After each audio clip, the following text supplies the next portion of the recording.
Welcome to the She Founds podcast. In today's episode, I'm joined by Anshika Arora, founder of Eternity UK, the UK's first South Asian wedding planning app, which she launched in 2022.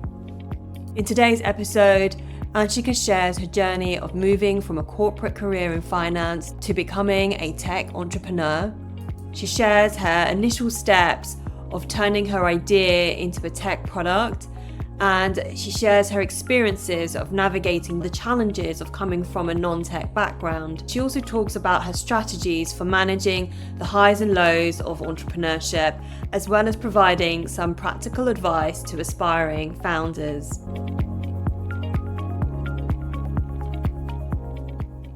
Welcome, Anshika. Thank you for having me. How are you today? I'm good. It's so wonderful to have you on this episode because we've been talking for a while since we met, and I'm glad that you're finally here. Yes, no, likewise. It's really exciting because obviously we met a number of months ago. Yeah. And since then, been back and forth. And so I'm glad that we're finally here doing this. Let's first begin by introducing you. Do you mind giving a brief introduction to your background and what's brought you to the point where you are now? Definitely. So I actually started off in finance. So I started off at HSBC Private Banking and graduated university. Well, did my summer internship there, graduated university, kind of followed the natural path. Did my grad scheme, then was there for about 2.5 years. And it was really great. Absolutely loved the role, loved the people I worked with. But for me, I really wanted to always do something else and go into my own business. I think I've always had that itch since I was younger. And then around COVID time, that's when I came across a problem in the wedding industry when my sister was getting married and just learned how fragmented and offline the industry actually is. And COVID meant that everyone was thinking of starting something new, have like business plans going left, right, and center. And so that's exactly when I decided to think about the business and what it would look like. And then eventually left my role, took Eternity full time, and now I'm in the tech space. So it's quite an interesting space to be in, quite a switch from finance to tech, but it's been a great journey so far. I'd love to dive into some parts of that journey a little bit more. You come from a non-tech background. How has that transition been for you? First of all, you've got to learn a new domain area, which is the wedding industry. And then second of all, you have to figure out how to build a tech product.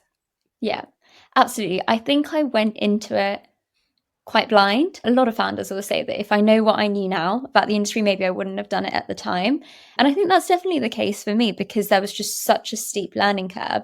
But I'm so glad that I didn't know any of it at the time. And I'm so glad that I've gone through this learning curve. And for me, I can be quite an impatient person, which is a really good thing when it comes to business, because it means for me, it's like, cool, I've got an idea. I remember vividly, I was making sketches. I think I had COVID at the time as well. So I was stuck in my room. I was isolating away from my family. And I remember I was drawing out what would this product look like. And I'm a really visual learner. So for me, that was a big thing where I tried to think, okay, well, if I'm going to be my ideal customer, my dream user, how will this product look? And I think with tech, that's such a big thing. It's such a big part of our daily lives nowadays that if you can build something that you will use, and we're building a product for Gen Z, then I think that's enough of a tick box. So I think a lot of my learning happened from, there were moments in my journey where I'd say, actually, will I use this? And if the answer was yes, then we found a way to do it, as opposed to Googling different types of code or what's the right way to build in tech or anything like that. For us, everything has always been very consumer driven. Hmm. Thank you for sharing that. I think it would be good to take our listeners through the journey of going from idea, going step by step to the point where you actually had a real product. Yep. So for us, it was me sketching a storyboard. I think my first draft was very bare and very bland, but sketching out what we think our product should look like. Then doing bare bits of research, going on Upwork, going on Fiverr, thinking, okay, how do you actually find developers and where do you find them? having a couple of conversations, and then we hired someone. At this time, the business was bootstrapped. So that was really interesting for me to do, to try and align it to different budgets, to think, okay, from a return perspective, how will we be making our money? What does this mean? And doing the financial modeling. And I have a business management background from my university degree. So I kind of knew the bare basics of marketing and sales and finance and how does that all come together. But from idea to product, it was definitely sketching, speaking to developers, and then using social media to really see, okay, well, what's out there at the moment? What content do people like to consume? And then it went to product launch and thinking, okay, how can we market it? For us, we've always been a B2B2C product, which means that we've always had two different strategies on the go for our wedding professionals as well as our wedding couples. So that's been really interesting to see, okay, how can we differentiate our strategy? And as we'll get into as well in the journey, we've had pivots and turns across the way, which have been quite fun as well. What would you say have been the main challenges that you faced during this journey? Yeah, I think my biggest challenge was definitely building a tech product with a non-tech background. I still remember being on calls with developers in the early days and learning the bare basics and then just sitting on the side and Googling or making notes to things I wanted to Google afterwards. And I think that was, again, like I said, a very steep learning curve. But what we've done so far to help overcome it, which has been great, is actually getting on board a tech advisor. And I think that's just been such a crucial step for us, especially as we're in our current stage of pivoting. To have someone who's an SME in the field and bringing them on board has just been great. So you had an idea and you got something built. What was that first version that you had built? Yeah, so our first version, which we first launched, was a directory model. So essentially, pay to feature from the supplier side, and then our margins grew through advertising. So if suppliers wanted to be seen more on our socials or featured higher up, or wanted dedicated blog posts and SEO, then they paid an extra amount per quarter. And that was our model. And that was a good model and it worked really well, but it's not the most scalable model in my perspective. You need kind of masses and volumes and a lot more to it, which we probably weren't getting because we were in a niche space of the South Asian industry. So what we were doing was very community driven and not so much at scale level. And I think now it's been great to pivot into a space where actually we're going for a more scalable business model, which is a SaaS model. So monthly subscriptions, and we're offering a different product. So we've gone from digital publication / directory into the software space. Great. That sounds really interesting. So we'll definitely get more into that pivot. In hindsight, is there anything that you would have done differently in the early stages? Oh, that's an interesting one. I don't want to be a cliche and so I wouldn't change everything, well, anything, but I think it comes down to every single mistake I've made has probably taught me not to make that mistake again, and I've learned from it really well. I think one thing that I could tell myself I wish I did sooner was speak to more solo founders. Being a solo founder myself, sometimes you can come across problems or get so siloed into your own business that you don't end up bouncing ideas off of people as you would if you had a large team. And I think when you're bootstrapped, a lot of founders will be able to relate to this. For me, it would definitely be speak to more solo founders, because even in this past week, for example, we've come across different problems, but now I have a network of people where I can just go to them and say, hey, by the way, have you come across this? And all of our problems have been solutionized in a much quicker way, because it's not just my brain working on it. It's someone who's maybe doing the same thing adjacent to us, come across it and then overcome it, and vice versa. We just bounce ideas off of each other. Can you give us an example of what some of those questions that you might throw out to other founders might look like? Yeah, so I think it's the bare basics, even when it comes to things like hiring sales staff and just having questions to see, okay, I'm thinking of doing this kind of a commission model or a tiered structure. How has that worked for you? And I think it's those kind of things you can't really Google them because Google doesn't really give you an answer. It's quite a big decision to make and then make a mistake on it, because it's obviously an employee and you have responsibilities and there's legalities around it. But then just speaking to another founder to say, hey, this is what I've done, this is what didn't work, this is what did work, that's just been really helpful. Out of curiosity, how did you go about building your network of founders and building those relationships where you could just ask questions? Yeah, networking events. Well, even we met at networking Yes, we events, did. actually.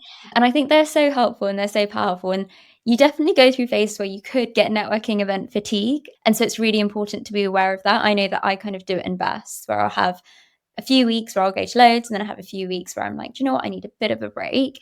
And it's just about going to ones that you know you resonate with, whether it be the topic, whether it be the speakers, whether it be the people in the community that's putting those on. I definitely have some communities where I love to go to all of their events because I can really resonate to them. I have others where I love the speakers, and so I'll go just to see the speakers. I think the one that we were at, I'd been following the speakers for a while, and so I actually didn't know anyone there when we'd met. But then you build your network through that, and then yeah, it's just great. So let's move on to talking about how you got your first customer. I think that's quite important. In the beginning, you mentioned that you were more of a directory. How did Mhm. you go about getting people onto your directory? Yeah, so it's a combination of my own network slash my family's network, and then also a combination of cold emailing and cold messaging. And I think that combination worked really well. And sometimes it's very easy to shy away from talking about your own network or leveraging off of people that you know or you've come across. But for me, that was just a big growth in my journey, has been people that we met, say, through planning my sister's wedding, or people who are friends with my parents who are in the industry already, and really learning about the industry through them because they're established in it already. And then on the flip side, also doing my own kind of cold calling, cold emailing, cold Instagram DMing. That's how we got our first, I want to say 30 suppliers before we launched, because we launched with 30 suppliers on there. And it was a range of new businesses and it was a range of established businesses, which was quite nice for us because a big ethos when we started the platform was around leveling the playing field. So whether you've been in the industry for 20 plus years or whether you've been in the industry for under 2 years, a couple could come on board and essentially compare and contrast the two Mm. without the vanity metrics, like how many followers do you have on Instagram, or how many comments do you get on your Instagram post, or what's your Google SEO like. So for us, that was it. It was a combination of tapping into your own network, leveraging that because it's really important too, and then cold outreach. Great. And you're a B to B to C model. So Mhm. how did you get the wedding searchers, people that Yeah. are organizing the wedding, your end customer? How did you get them to come on board? Yeah, so it was two things. We did online and offline. So we aligned our launch with one of the larger wedding exhibitions, which was great because that meant that we had then marked our presence with suppliers, but then also had footfall of couples walking through, and they were our first customers.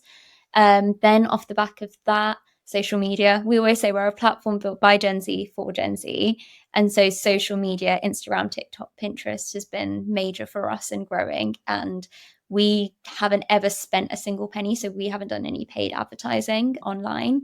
And all of it's been organic, which has been great because it's a lot more authentic, seeing what resonates with the audience and building that community quite naturally. Amazing. Did you have a specific number of customers in the beginning when you were like, is this going to work? Is it not going to work? Did you have targets for customers? Yeah, I think it's difficult to set targets before launch because you never really know how someone's going to take it, and you never know if your targets are too ambitious or under ambitious, or at least that was my personal experience. For us, it was around the time that we'd hit over 1,000 couples. That's when I was like, okay, do you know what? We've built something which has been really valuable and is helping the community. And I think that's when we did a bit of a strategy refresh to say, okay, let's start getting our feedback now at this point and just see what's working well, what can be dropped, what can be enhanced before we go to the next stage. Hmm. 1,000 couples is a lot. It's a strong indicator, I think. So I think it was around 1,000 couples, and when we had about 400 suppliers, that's when we went into, okay, what's next mode, as Mm. opposed to just let's see if this works mode. So you mentioned earlier that your product has been through a pivot, and I think you've mentioned before that you've been through many pivots. Let's talk about some of those pivots. And for our listeners today, let's begin by just explaining what a pivot is, because I think sometimes when you're in the tech bubble, we tend to use all sorts of words that potentially nobody will know what they mean. So let's just talk about what a pivot is. When you go out and you have one idea in mind, and then due to whichever reason, whether it be data, feedback, money, funding, whatever it is, you choose to change that path of direction in the hopes that you will achieve your desired outcome in a better way, essentially. So that's what a pivot is. For us, we started off with baby pivots, kind of introducing new products and seeing if that was a good upsell, whether consumers or suppliers would take to them. So, like advertising was one of our upsell products, which did really well. In the middle, we tried to launch a membership rewards club, which worked okay for us, but we realized it probably wasn't the ideal upsell. So, a lot of learnings came with that. But our biggest pivot has definitely been when we hit that mark of around 1,000 customers and around 400 suppliers, where we thought, you know what, let's get the data. And the data really drove us to the point of view to thinking that our initial problem statement was that it's very difficult to find wedding suppliers when you're having a South Asian or an ethnic minority wedding. But actually, there's a secondary problem, which is communicating and collaborating with those suppliers. So a lot of suppliers and couples were saying their biggest pain point was things like receiving proposals, receiving contracts, payment schedules, and really the organization piece for it. So we knew that that was the next thing that we wanted to build in, which then goes into CRM software territory. Mm. Oh, that's really interesting. Mm. I think that sometimes people, when you have a vision or an idea, you look for signals that align with that. So you're filtering out the things that don't align, Yeah. and then ignoring everything that doesn't align with your original vision or what you thought was going to be the solution. And then, did you find it difficult to accept that you needed to pivot your product? Honestly, no. I think that's all part of being an entrepreneur, is Mm. that I would love to meet an entrepreneur who set out to do an idea and that's the idea that got them to where they wanted to be and achieve their goals. I think every founder I've ever spoken to or every founder podcast I've ever heard, they have had some sort of change in their journey. And I think it's the same as even when, say, you're in the corporate world and you're not an entrepreneur, you'll pivot on your career path as well. You might change industry, you might change teams, you might change your role. And it's all quite natural to pivot in different aspects of your life. But I think when you're a founder, you have a different level of attachment perhaps to what you have been building so far. And so I completely get why pivoting can feel like quite an emotional thing. For me, I probably had maybe a day where I thought, oh, why didn't that one work? But then you move on and you think, okay, if I want to achieve the desired goal and the outcome that I've been after, this is a necessary step to take. So you just turn it into business as usual. Hmm. Yeah, I think also, as long as you're still excited by what you're pivoting into, like the direction that you're moving in, then as long as you've got the motivation to continue on that journey, then yeah, I suppose all is fine. You can carry on. I think Absolutely. there may be cases where potentially people realize they need to move and the founders are longer feeling excited about the change or that pivot that they're moving into, which is Yeah, also fine. I think it's just important to look at the data and realize, is this something that I want to do? Yeah, I think it's exactly that. For me, I was really lucky that the pivot really boosted my motivation to a whole other level. Not that I stopped getting motivated, but you can see your numbers and everything plateauing ever so slightly. And then when you know you need to pivot and then you come up with a new strategy and a new game plan, that's actually just really exciting and it propels you into the next stage. It would be great to understand a little bit more about how you as a founder have grown personally throughout this challenge. Definitely grown thicker skin because you need to. You're dealing with so many different people and you're supporting your own self and your own business, especially coming from a large corporation where you're slightly sheltered or cushioned and then suddenly being left to fend for your own, which sounds really dramatic, even though it's not that dramatic. But that's been the biggest change, is dealing directly with the customer and knowing that the end decision lies with me, and how I then choose to respond to that customer is actually really going off of what's our culture that we're building as a company. And so yeah, I think you grow a lot more of a thicker skin. You learn to detach a lot more. I think, as much as I spoke about when we pivoted, I felt quite detached and wasn't as emotional about that decision. At the start of the journey, I was definitely very emotionally attached to the business, as I think every founder is. So you learn to detach and see your business as something which is really motivating, really important, but ultimately it is a job and you're there to make your decisions more practically than emotionally, which I think has been one of my biggest learnings, and definitely something that has resonated with me more so in the second year of doing the business than the first, for sure. Mm. And are there ways in which that you've surprised yourself throughout the journey? Yeah, definitely. I think it's really funny because often you might have a problem arise, and then often the same problem may arise twice, but with kind of a very different front or covering. And I think realizing that the way I reacted to the problem in year one versus how I reacted to the problem in year two, which was probably calmer, quicker, solutionized instantly, I think that was a real turning point where I was like, oh, wow, pat on the back for me. Yeah, it's interesting because I think as a solo founder, you're your own boss. And so there's no promotion. Yeah. And within like a corporate atmosphere, the promotions signal your growth in your career, whether it's at promotions or pay rises.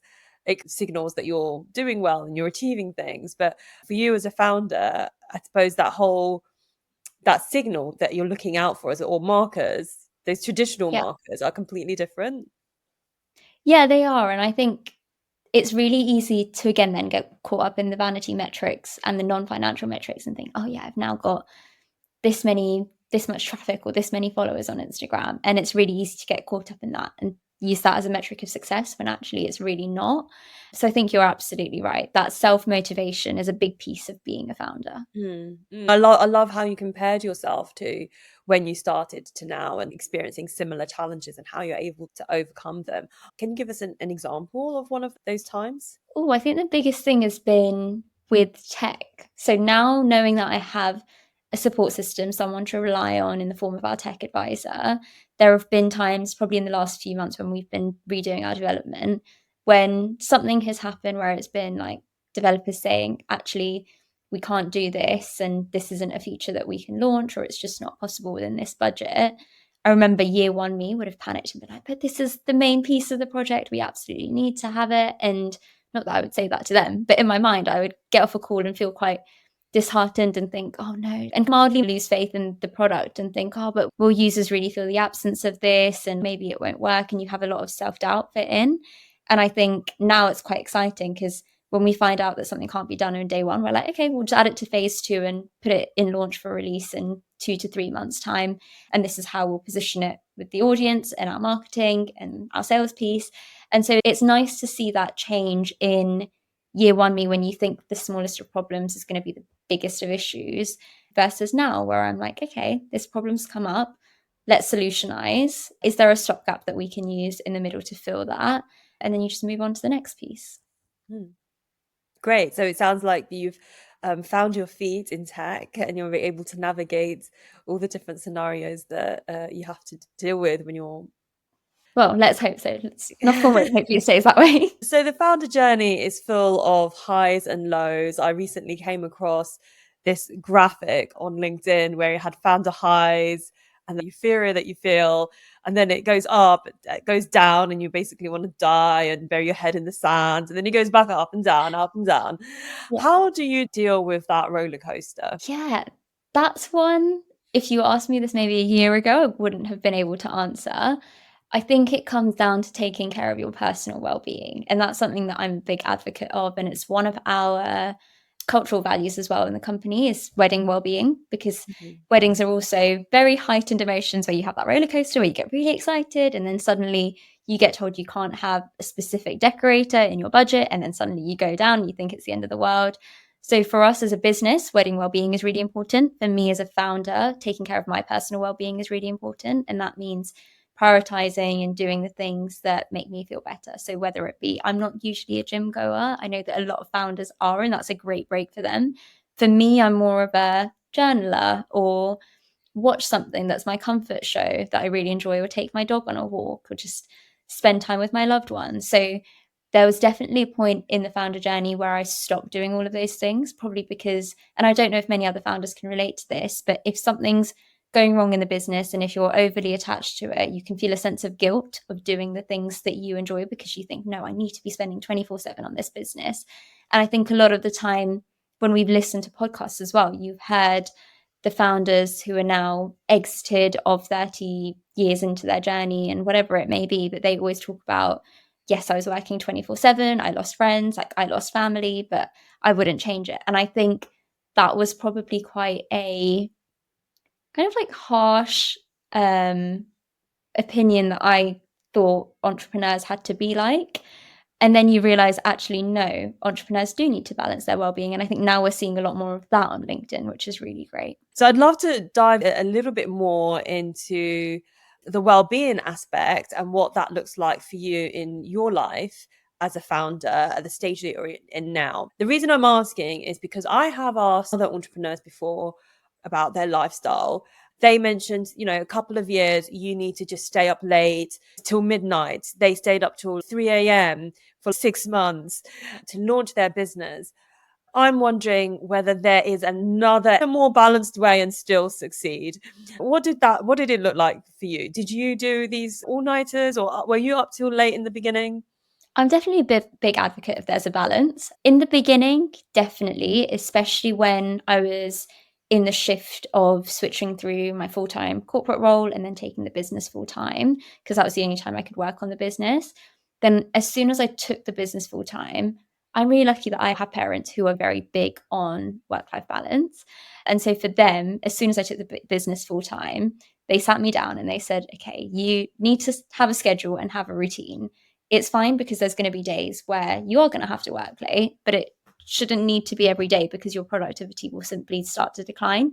And I think for the first few months, as everyone does, you don't listen to your parents. And I was like, no, it's fine. Like every founder does it. Are they entrepreneurs themselves, just out of No, curiosity? they're not, but they're very smart individuals. Okay. Yeah, they're just really smart and they're really good at balancing, and they have that entrepreneurial mindset, which is great just through what they've seen or what they've experienced in their lives.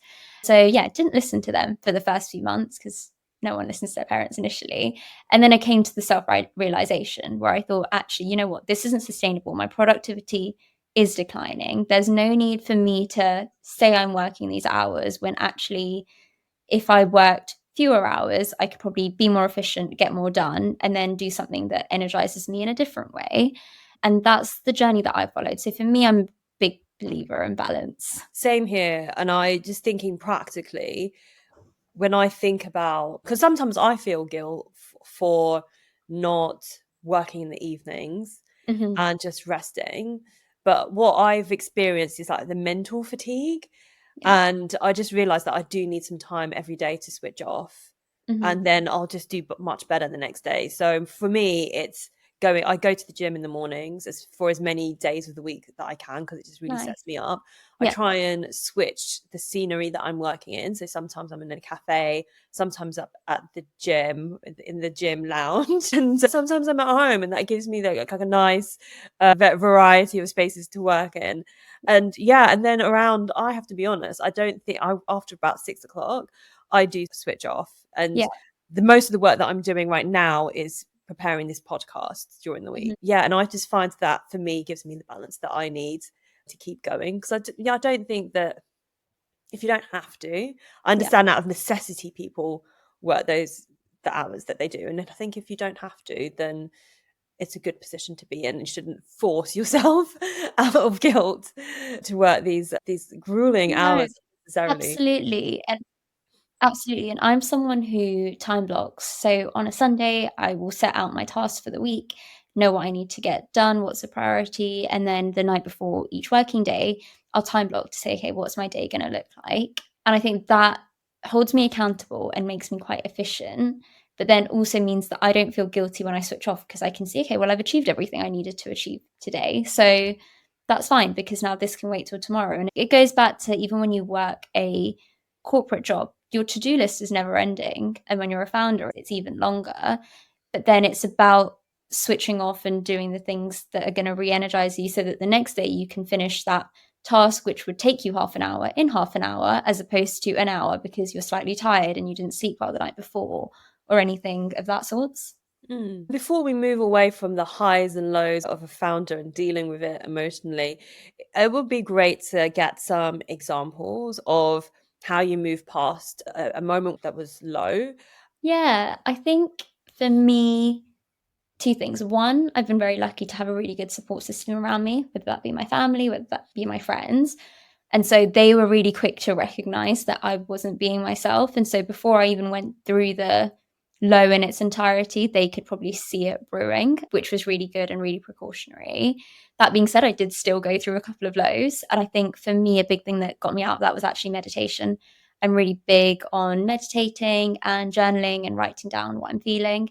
And so that really helped me to just let it all out, switch off for a bit, and then just start my day and do what needs to get done. And that kind of recentered me. Because, yeah, I think everyone needs something that then gives them that adrenaline and energy back. And for me, it was really meditation. Mm, mm. And I don't feel free to say no if you don't want to share exactly what that low is, but I thought it might help other founders if they know exactly what that low is. If you don't mind sharing, but you can always say no if you don't Yeah. want to. No, for me, I think the low was when we had built our community, knew it was doing well and we were achieving a purpose, but knew that this wasn't the scalable model. So essentially, numbers looked great, the vanity metrics, but financial metrics weren't looking as great. Knew what needed to be done to an extent, but just didn't know how I was going to action all of that. And I think that was the biggest low, was feeling a bit stuck because we have something out there that exists that runs and is helpful. Then we have somewhere where we need to be, and really identifying that path and going on that journey. And for me, that included things like fundraising, which was something that I hadn't done before. A lot of the time when I started that fundraise, people had told me, oh, it's really difficult to fundraise when you're going through a pivot.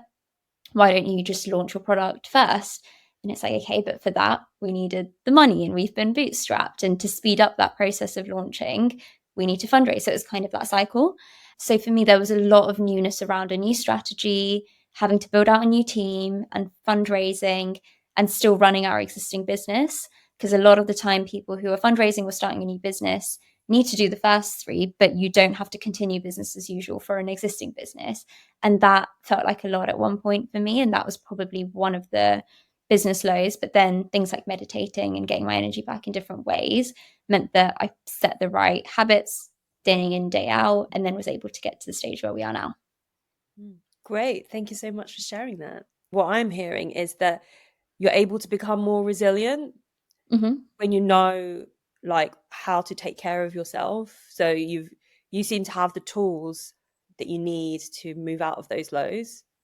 Yeah, absolutely. And I think that comes with experiencing them. And it's quite a cliche that to say you need to experience the lows to then appreciate the highs, but I do think that's really true.